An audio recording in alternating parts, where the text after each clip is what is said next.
ಸ್ಪಷ್ಟವಾಗಿ ಹೇಳಿತ್ತು, ನಿಮಗೆ ಕನ್ನಡದ ಬಗ್ಗೆ ಈ ತರಹದ ಅಭಿಪ್ರಾಯ ಇದ್ದರೆ ಕನ್ನಡದವರಿಗೆ ಸಿನಿಮಾ ತೋರಿಸಿ ನೀವೇನು ದುಡ್ಡು ಮಾಡಬೇಕು ಅಂತ ಹೇಳಿ ಬೇಡ ಅಂತ ಹೇಳಿತ್ತು. ಹಾಗೆ ಕ್ಷಮೆ ಕೇಳಬೇಕು ಅಂತ ಹೈಕೋರ್ಟ್ ಹೇಳಿತ್ತು. ಕರ್ನಾಟಕ ರಾಜ್ಯದಲ್ಲಿ ಸಿನಿಮಾ ರಿಲೀಸ್ ಬಿಡ್ತಾ ಇಲ್ಲ ಹಾಗೆ ಹೀಗೆ ಅಂತ ಆಲ್ರೆಡಿ 2 ವಾರ ಆಗೋಯ್ತು. ಸಿನಿಮಾ ತಮಿಳುನಾಡಲ್ಲಿ ಅಟರ್ ಫ್ಲಾಪ್ ಆಗೋಯ್ತು. ಇವಾಗ ಕರ್ನಾಟಕದಲ್ಲಿ ಹಾಕೋದನ್ನು ಮುಗಿಯುತ್ತೆ ಪಾಠ ಮಾಡಿ.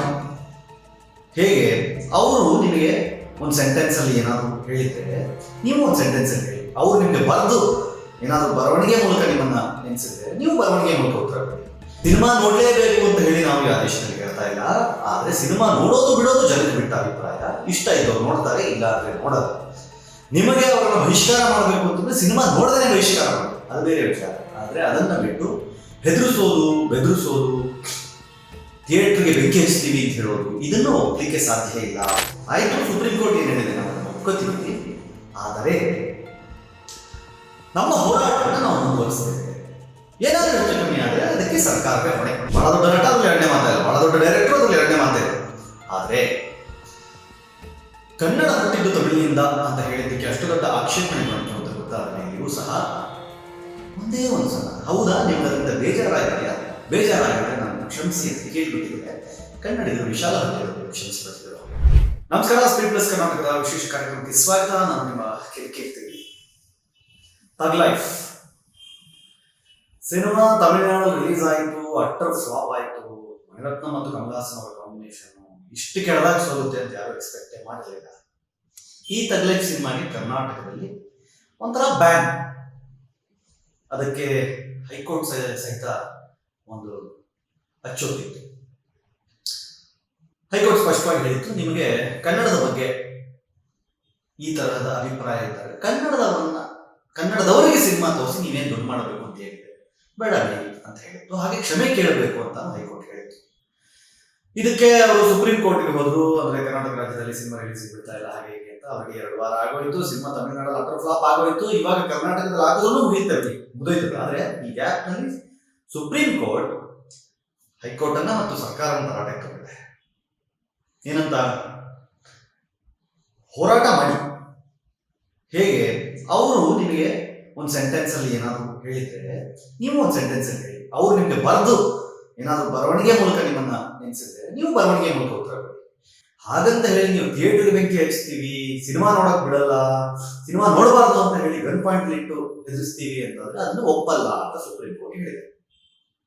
ನಿಟ್ಟಲ್ಲಿ ಹೈಕೋರ್ಟ್ ಕ್ಷಮೆ ಕೇಳಬೇಕು ಅಂತ ಕೇಳುವುದನ್ನು ಸಹಿತ ಸುಪ್ರೀಂ ಕೋರ್ಟ್ ಕಟ್ಟುನಿಟ್ಟಾಗಿ ಹೇಳಿದೆ. ಅದು ನಿಮ್ಮ ಕೆಲಸ ಅಲ್ಲ. ಕ್ಷಮೆ ಕೇಳಿಸುವುದು ಕೋರ್ಟ್ಗಳ ನ್ಯಾಯಾಲಯದ ಕೆಲಸ ಅಲ್ಲ ಅನ್ನುವ ಅರ್ಥದಲ್ಲಿ ಹೇಳಿದ್ದಾರೆ. ಅಟ್ ದ ಸೇಮ್ ಟೈಮ್ ನ್ಯಾಯಾಂಗ ವ್ಯವಸ್ಥೆಯಲ್ಲಿ ಏನೇನು ಕಾನೂನಾತ್ಮಕವಾಗಿ ಏನೇನು ಮಾಡಬೇಕೋ CBFC ಅನ್ನೋದ್ರಲ್ಲಿ ಯಾವ ಸಿನಿಮಾ ಒಂದು ಸರ್ಟಿಫಿಕೇಟ್ ಅನ್ನು ಪಡೆದಿರುತ್ತೋ ಸೊ ಅಂತಹ ಸಿನಿಮಾಗಳು ದೇಶದ ಎಲ್ಲ ರಾಜ್ಯಗಳಲ್ಲೂ ರಿಲೀಸ್ ಆಗಬೇಕು. ರಿಲೀಸ್ ಆಗೋಕೆ ಬೇಕಾದ ಎಲ್ಲ ಕಾನೂನು ಸುವ್ಯವಸ್ಥೆಗಳನ್ನು ಸರ್ಕಾರ ಒದಗಿಸಿಕೊಡ್ಬೇಕು. ಸಿನಿಮಾ ನೋಡಲೇಬೇಕು ಅಂತ ಹೇಳಿ ನಾವು ಈ ಆದೇಶದಲ್ಲಿ ಹೇಳ್ತಾ ಇಲ್ಲ. ಆದ್ರೆ ಸಿನಿಮಾ ನೋಡೋದು ಬಿಡೋದು ಜನಕ್ಕೆ ಬಿಟ್ಟ ಅಭಿಪ್ರಾಯ. ಇಷ್ಟ ಇದ್ದವ್ರು ನೋಡ್ತಾರೆ, ಇಲ್ಲ ಅಂದ್ರೆ ನೋಡೋದು. ನಿಮಗೆ ಅವರನ್ನು ಬಹಿಷ್ಕಾರ ಮಾಡಬೇಕು ಅಂತಂದ್ರೆ ಸಿನಿಮಾ ನೋಡದೇ ಬಹಿಷ್ಕಾರ ಮಾಡಿ, ಅದು ಬೇರೆ ವಿಚಾರ. ಆದ್ರೆ ಅದನ್ನ ಬಿಟ್ಟು ಹೆದರಿಸೋದು, ಬೆದರಿಸೋದು, ಥಿಯೇಟರ್ಗೆ ಬೆಂಕಿ ಹಚ್ತೀವಿ ಅಂತ ಹೇಳೋದು, ಇದನ್ನು ಒಪ್ಪಲಿಕ್ಕೆ ಸಾಧ್ಯ ಇಲ್ಲ ಅಂತ ಸುಪ್ರೀಂ ಕೋರ್ಟ್ ಹೇಳಿದೆ. ಸೊ ಅದರ ನಿಟ್ಟಿನಲ್ಲಿ DK ಶಿವಕುಮಾರ್ ಸಹಿತ ಅದಕ್ಕೆ ಸಂಬಂಧಪಟ್ಟ ಹಾಗೆ ಮಾತಾಡಿ ಹೋರಾಟಗಾರರಲ್ಲಿ ನಾನು ಮನವಿ ಮಾಡ್ತಾ ಇದ್ದೀನಿ, ದಯವಿಟ್ಟು ಅರ್ಥ ಮಾಡ್ಕೋಬೇಕು. ಈ ಕಾನೂನು ಸುವ್ಯವಸ್ಥೆ ವಿಚಾರ ಆಗಿರೋದ್ರಿಂದ ಹಾಗೂ ಸುಪ್ರೀಂ ಕೋರ್ಟ್ನ ಆದೇಶ ಆಗಿರೋದ್ರಿಂದ ನಾವೆಲ್ಲ ಇದನ್ನು ಪಾಲಿಸಬೇಕು ಅನ್ನೋ ನಿಟ್ಟಿನಲ್ಲಿ DK ಶಿವಕುಮಾರ್ DCM ಅವರು ಸಹಿತ ಹೇಳಿದ್ರು. At the same time Kannada ರಕ್ಷಣಾ ವೇದಿಕೆಯ ನಾರಾಯಣಗೌಡರು ಸಹಿತ ಆಯ್ತು, ಸುಪ್ರೀಂ ಕೋರ್ಟ್ ಏನ್ ಹೇಳಿದೆ ನಾವು ಅದನ್ನು ಒಪ್ಕೋತೀವಿ, ಆದರೆ ನಮ್ಮ ಹೋರಾಟವನ್ನು ನಾವು ಮುಂದುವರಿಸ್ತೇವೆ. ಏನಾದರೂ ಹೆಚ್ಚು ಕಮ್ಮಿ ಆದರೆ ಅದಕ್ಕೆ ಸರ್ಕಾರವೇ ಹೊಣೆ ಅನ್ನುವ ಅರ್ಥದಲ್ಲಿ ನಾರಾಯಣಗೌಡರು ಹೇಳಿದ್ದಾರೆ. ಒಂದು ಕಡೆ ಸುಪ್ರೀಂ ಕೋರ್ಟ್ ಆದೇಶ ಏನೋ ಹೊರಡಿಸ್ಬಿಡ್ತು ಸಿನಿಮಾ ರಿಲೀಸ್ ಆಗಬೇಕು ಅಂತ. ಆದ್ರೆ ಇಲ್ಲದಕ್ಕೆ ಡಿಸ್ಟ್ರಿಬ್ಯೂಟರ್ಸ್ ಬೇಕಲ್ಲ. ಅರವಿಂದ್ ಅಂತ ಡಿಸ್ಟ್ರಿಬ್ಯೂಟರ್ ಅವರು ಕನ್ನಡಪ್ರಭಾಗಿ ಹೇಳದಂತೆ, ಇಲ್ಲ ಯಾವುದೇ ಕಾರಣಕ್ಕೂ ನಾವು ಯಾವುದೇ ತಗ್ ಲೈಫ್ ಸಿನಿಮಾನ ಇಲ್ಲಿ ತಗೊಂಡು ಡಿಸ್ಟ್ರಿಬ್ಯೂಟ್ ಮಾಡಲ್ಲ, ನಾವಿಲ್ಲಿ ರಿಲೀಸ್ ಮಾಡಲ್ಲ. ಇಲ್ಲಿ ಡಿಸ್ಟ್ರಿಬ್ಯೂಟ್ ಮಾಡೋರೇ ಯಾರು ಇದ್ದ ಮೇಲೆ ಮಾಡೇನ್ ಮಾಡ್ತೀರ? ಆ ಸಿನಿಮಾಗೆ ಇನ್ಫ್ಯಾಕ್ಟ್ ಏನು ಅಂತಂದ್ರೆ 15 ಕೋಟಿಗೆ ಆಲ್ರೆಡಿ ವ್ಯಾಪಾರ ಆಗಿ 8 ಕೋಟಿ ಅಡ್ವಾನ್ಸ್ ಇತ್ತು ಹೋಗಿತ್ತು. ಇನ್ಫ್ಯಾಕ್ಟ್ ಇದೆಲ್ಲ ಆಗಿರೋದ್ರಿಂದ ಆ ದುಡ್ಡು ಹುಡುಕೋದು ವಿತರಕರು, ಇಲ್ಲ ಅಂತಂದ್ರೆ ಹೋಗ್ತಿತ್ತು, ನಾಶ ಆಯ್ತು. ಈ ತಮಿಳ್ನಾಡಿನಲ್ಲೇ ಕಮಲ್ ಹಾಸನ್ ಸಿನಿಮಾ ಲೆಕ್ಕಕ್ಕಿಲ್ಲ ಅನ್ನೋ ತರ ಸೈಡ್ ಇತ್ತು. ಇಲ್ಲಿ ಯಾರು ಇವಾಗ ಅಂದ್ರೆ ಫುಲ್ ಹಠಕ್ಕೆ ಬಿದ್ದು ಸಿನಿಮಾ ನೋಡಕ್ಕೆ ಆಗಲಿದೆ. ಒಂದು ವರ್ಗ ಇರ್ಬೋದು ಭಾಷೆ ಬಗ್ಗೆ ತಲೆಬಿಸಿ ಇಲ್ಲ. ಕನ್ನಡಕ್ಕೆ ಏನಾದರೂ ಹೇಳ್ಕೊಳ್ಳಿ, ನಾವು ಮೂಲ ತಮಿಳಿದ್ರು ಅಂತ ಹೇಳ್ಬೋದು. ಕೆಲವು ವರ್ಗ ಹೇಳ್ಬೋದು, ಇಲ್ಲ ನಾವು ಸಿನಿಮಾ ನೋಡ್ತೀವಿ, ಕಮಲ್ ಹಾಸನ್ ನಮಗೆ ಬಹಳ ಇಂಪಾರ್ಟೆಂಟು, ಬಹಳ ದೊಡ್ಡ ನಟ, ಅದ್ರಲ್ಲಿ ಎರಡನೇ ಮಾತಾಯಿಲ್ಲ, ಬಹಳ ದೊಡ್ಡ ಡೈರೆಕ್ಟರ್ ಅದ್ರಲ್ಲಿ ಎರಡನೇ ಮಾತಾಯಿಲ್ಲ. ಆದ್ರೆ ಕನ್ನಡ ಹುಟ್ಟಿದ್ದು ತಮಿಳಿನಿಂದ ಅಂತ ಹೇಳಿದ್ದಕ್ಕೆ ಅಷ್ಟು ದೊಡ್ಡ ಆಕ್ಷೇಪಣೆ ಬಂತು ಅಂತ ಗೊತ್ತಾದ ಮೇಲೆಯೂ ಸಹ ಒಂದೇ ಒಂದ್ಸಲ, ಹೌದಾ ನಿಮ್ಗೆ ಅದರಿಂದ ಬೇಜಾರಾಗಿದೆಯಾ, ಬೇಜಾರಾಗಿದ್ರೆ ನಾನು ಕ್ಷಮಿಸಿ ಅಂತ ಕೇಳ್ಬಿಟ್ಟಿದ್ರೆ ಕನ್ನಡಿಗರು ವಿಶಾಲ ಹೃದಯದವರು ಕ್ಷಮಿಸ್ಬಿಟ್ಟಿದ್ರು. ಆದ್ರೆ ಕಮಲಾ ಹಾಸನ್ ಅದನ್ನೇ ಇಟ್ಕೊಂಡು, ಅದನ್ನೇ ಗೈರತ್ತು ಮಾಡಿಕೊಂಡು, ನಾನ್ ತಪ್ಪೇ ಮಾಡಿಲ್ಲ, ನಾನೇನು ಹೇಳೇ ಇಲ್ಲ, ನಾನು ಆ ಥರದ ವ್ಯಕ್ತಿನೇ ಅಲ್ಲ ಅನ್ನೋ ಥರದಲ್ಲಿ ಬಿಹೇವ್ ಮಾಡಿದ್ದಕ್ಕೆ ಕನ್ನಡಿಗರು ಬಹಳ ಬೇಜಾರಾಗಿತ್ತು.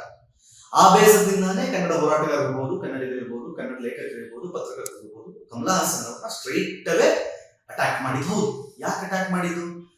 ಇಂಥದ್ದೇ ಕಾರಣಗಳಿಗೆ ನೀವು ಏಕಾಏಕಿ ಒಂದು ಭಾಷೆಯ ಇತಿಹಾಸ ಗೊತ್ತಿದ್ದೇನೆ, ಭಾಷೆಯ ಸಂಸ್ಕೃತಿಯ ಬಗ್ಗೆ ಗೊತ್ತಿದ್ದೇನೆ, ಒಂದು ಭಾಷೆ ಇನ್ನೊಂದು ಭಾಷೆಯಿಂದ ಹುಟ್ಟಿದೆ ಅನ್ನುವ ಅರ್ಥದಲ್ಲಿ ಮಾತಾಡಿದ್ರೆ, ನಿಮಗೆ ಇತಿಹಾಸದ ಜ್ಞಾನ ಇಲ್ಲದೆ ಮಾತಾಡಿದ್ರೆ ಅದು ತಪ್ಪು ಅನ್ನೋದನ್ನ ಅರ್ಥ ಮಾಡಿಸುವ ನಿಟ್ಟಿನಲ್ಲಿ ಹೇಳಿದರು. ಆದ್ರೆ ಕಮಲಾ ಹಾಸನ್ ಅದನ್ನು ಕೇಳಿಸ್ಕೊಳಕ್ಕೆ ರೆಡಿ ಇಲ್ಲ. ಆ ಕೇಳಿಸ್ಕೊಳಕ್ಕೆ ರೆಡಿ ಇಲ್ಲ ಅನ್ನೋ ಮನಸ್ಥಿತಿ ತೋರಿಸ್ಕೊಂಡಾಗ ಮತ್ತೆ ಇದು ಇನ್ನೂ ಮುಗಿಲಿತ್ತು. ಅದು ಸಿನಿಮಾ ಬ್ಯಾನ್ ತನಕ ಹೋಯಿತು, ಕೋರ್ಟ್ ತನಕ ಹೋಯಿತು. ಅವ್ರು ಸುಪ್ರೀಂ ಕೋರ್ಟ್ ಹೋಗಿ ಬರೋಷ್ಟೊಳಗೆ ಸಿನಿಮಾ ಸತ್ತೇ ಹೋಯಿತು. ಸುಪ್ರೀಂ ಕೋರ್ಟ್ ಆರ್ಡರ್ ಆಗಿರ್ಬೋದು, ಏನೇ ಇರ್ಬೋದು, ಬಟ್ ರಿಲೀಸ್ ಮಾಡೋದು ಯಾರು ಅಂತ ಬೇಕಿಲ್ಲ. ಈಗ ಹೆಸರುಕರಿಗೆ ತಲೆ ಕೆಟ್ಟಿದೆ. ಈಗ 15 ಕೋಟಿ ವ್ಯಾಪಾರ ಆಗಿತ್ತು, ಇವಾಗ 15 ಕೋಟಿ ತಗೋತಾರ ಇರೋದು. ಈ ಕೋಟಿಗೂ ಮೋಸಲ್ಲ. ಇವಾಗ 1 ಕೋಟಿ ರೂಪಾಯಿ ಕೊಟ್ಟು ತಮ್ಮ ಕಲೆಕ್ಷನ್ ಮಾಡಿ ಮತ್ತೆ ರಿಕವರ್ ಮಾಡೋದು ಕಷ್ಟ ಇದೆ. ಈಗ at the same time supreme ಕೋರ್ಟ್ನ ಆದೇಶಕ್ಕೆ ಮಣಿದು ಅನ್ನೋದಕ್ಕಿಂತ ಅದಕ್ಕೆ ಬೆಲೆ ಕೊಟ್ಟು, ಅದಕ್ಕೆ ಗೌರವ ಕೊಟ್ಟು, ಅಂದ್ರೆ ಶಾಂತ ರೀತಿಯಲ್ಲಿ ಕಮಲಾ ಹಾಸನ್ ವಿರುದ್ಧ ಹೋರಾಡುವ ಪ್ರತಿಜ್ಞೆಯನ್ನು ಸಹಿತ ಕನ್ನಡ ಸಂಘಟನೆಗಳು ಮಾಡ್ತಾ ಇದ್ದಾರೆ. ಅದನ್ನ ಹೇಗೆ ತಡೆಯಕ್ಕೆ ಸಾಧ್ಯ? ಪ್ರತಿಭಟನೆ ಮಾಡಬೇಡಿ ಅಂತ ಯಾರು ಹೇಳಕ್ ಸಾಧ್ಯ ಇದೆ? ಕಲ್ಲು ತೂರಬೇಡಿ ಅಂತ ಹೇಳ್ಬೋದು, ಬೆಂಕಿ ಹಚ್ಚಬೇಡಿ ಅಂತ ಹೇಳ್ಬೋದು. ಹೌದು, ಅದನ್ನ ಮಾಡೋದು ತಪ್ಪೇ. ಅದು ಕಾನೂನು ಸುವ್ಯವಸ್ಥೆ ಹಾಳು ಮಾಡುತ್ತೆ. ಅದನ್ನ ಯಾರು ಎನ್ಕರೇಜ್ ಮಾಡಲ್ಲ. ಆದ್ರೆ ಶಾಂತಿಯುತ ಪ್ರತಿಭಟನೆಗೆ, ಮೌನವಾಗಿ ಪ್ರತಿಭಟಿಸೋಕೆ ಹಕ್ಕಿದೆಯಲ್ಲ, ಅದನ್ನಂತೂ ಮಾಡಬಹುದು. ಅದನ್ನು ಮುಂದುವರಿಸ್ತೀವಿ ಅಂತ ಹೋರಾಟಗಾರರು ಹೇಳ್ತಾ ಇದ್ದಾರೆ. ಸೊ ಕಮಲಾ ಹಾಸನ್ ಕ್ಷಮೆ ಕೇಳುವ ತನಕ ಮುಂದಿನ ಅವರ ಸಿನಿಮಾಗಳಿಗೂ ಇದು ಧಕ್ಕೆ ಆಗುತ್ತೆ, ಇಲ್ಲಿನ ಡಿಸ್ಟ್ರಿಬ್ಯೂಷನ್ ಧಕ್ಕೆ ಆಗುತ್ತೆ, ಅವರ ಫ್ಯಾನ್ಸ್ಗಳಿಗೆ ಸಿನಿಮಾ ನೋಡ್ಕೊಳ್ಳೋದನ್ನು ತಪ್ಪಿಸ್ಕೊಂಡು ಥಿಯೇಟರ್ ಸಿನಿಮಾ ನೋಡೋದನ್ನು ತಪ್ಪಿಸ್ಕೊಳ್ಳೋ ಪರಿಸ್ಥಿತಿ ಬರುತ್ತೆ. ಸೊ ಹಾಗಾಗಿ ನನ್ನ ಪ್ರಕಾರ ಕಮಲಾ ಹಾಸನ್ ಒಂದ್ಸಲಿ ಸಾರಿ ಅಂದ್ಬಿಟ್ರೆ ಇದಕ್ಕೆಲ್ಲ ಅಂತ್ಯ ಕಾಣುತ್ತೆ ಅಂತ ಅನ್ಸುತ್ತೆ. ನಿಮ್ಗೆ ಅನಿಸುತ್ತೆ ಕಮೆಂಟ್ ಮಾಡಿ ಹೇಳಿ. ನೋಡ್ತಾ ಇದ್ದೀವಿ ಸ್ಪೀಡ್ ಪ್ಲಸ್ ಕರ್ನಾಟಕ. ಇದು ನಿಮ್ಮಿಂದ ನಿಮಗೋಸ್ಕರ ಮತ್ತೆ ಸಿಗ್ತೀನಿ. ನಮಸ್ಕಾರ. Speed plus Karnataka.